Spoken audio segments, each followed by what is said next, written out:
cette une de Paris Match dont vous parlez, c'est la une où on voit réjoui, côte à côte et complice, avec un sourire complice, Nicolas Sarkozy, à l'époque ministre de l'Intérieur de Jacques Chirac, et François Hollande, à l'époque premier secrétaire du Parti socialiste. Les deux appellent à voter oui. Et si vous voulez, c'est vraiment déjà Macron. Qu'est-ce que c'est Nicolas Sarkozy et François Hollande, le centre droit, le centre gauche, qui appellent à voter oui? Ça s'appelle Emmanuel Macron. Ils ne le savent pas encore, mais ils ont préparé Emmanuel Macron. La suite est très intéressante et explique l'avènement d'Emmanuel Macron.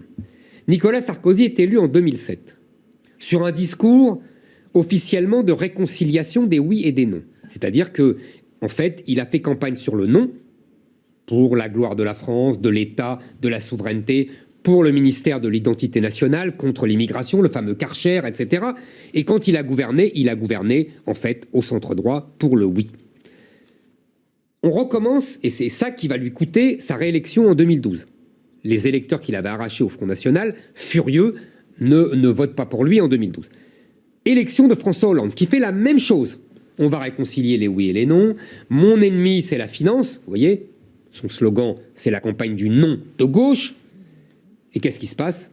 Il se couche au bout de 3 semaines dès qu'il est élu, et il fait évidemment une politique de oui, du oui à l'Europe. Donc on voit bien que les électeurs de droite et les électeurs de gauche ont été faits cocus par Nicolas Sarkozy et par François Hollande.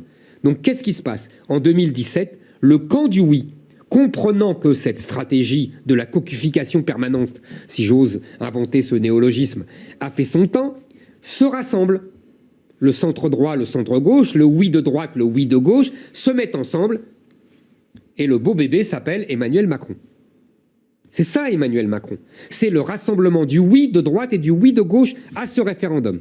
L'acte de baptême de l'UMP en 2002, c'est justement faire barrage au Front National, se soumettre à l'Europe, se soumettre au mythique état de droit qui n'est en fait que le gouvernement des juges.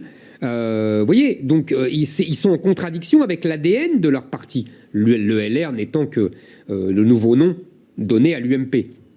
Le scandale entre les élites et le peuple, c'est le traité de Lisbonne. C'est-à-dire c'est le fait, 2 ans plus tard, du gouvernement dirigé par François Fillon avec le président Nicolas Sarkozy, qui fait voter un traité de Lisbonne qui ressemble beaucoup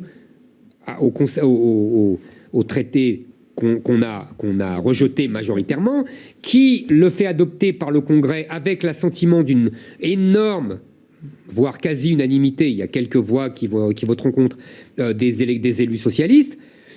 Là, on a vraiment une coalition droite-gauche pour se moquer du peuple. Je pense que l'EPS et LR l'ont payé.